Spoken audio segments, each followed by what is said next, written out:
When collecting and preparing samples, always use appropriate personal protective equipment, also known as PPE. These include a lab coat, sterile gloves, and protective eyewear. Shown here are the reagents and tools needed to perform sample collection and preservation. A piece roughly the size of a pencil eraser is sufficient. Fresh samples work well for DNA isolation, while dried samples give variable results. Samples of tissue can be taken from animal, such as fish, birds, and mammals. Blood, internal organs, and bone marrow are all good sources of DNA. Fresh and frozen samples, and those recently preserved in ethanol, work well.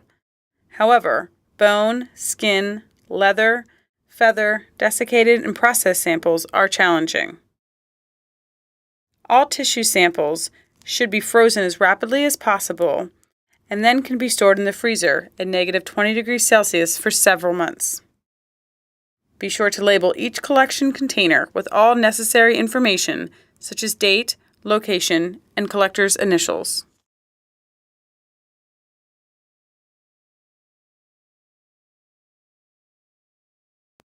Collected samples can be stored in an appropriate container, either with or without ethanol or isopropanol alcohol.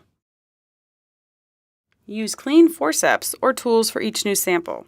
To sterilize, you can rinse with the 10% bleach solution between samples. For plant collections, a piece of plant leaf about 1 inch in diameter will be sufficient. Minimize damage to living plants by collecting a single leaf or bud or several needles. When possible, use young, fresh leaves or buds. Flexible, non-waxy leaves work best.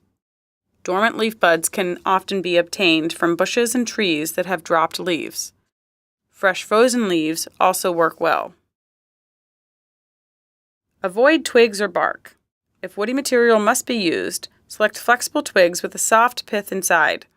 Roots and tubers are a poor choice because high concentrations of stored starches and other sugars can interfere with DNA extraction. Small invertebrate animals, such as insects, can be collected whole and euthanized by placing them in a freezer for several hours. For fungal collections, obtain fruit bodies, such as mushrooms, when possible, as DNA is easier to obtain from fruiting bodies. Fungal fruiting is weather and climate dependent, so their abundance will vary by season.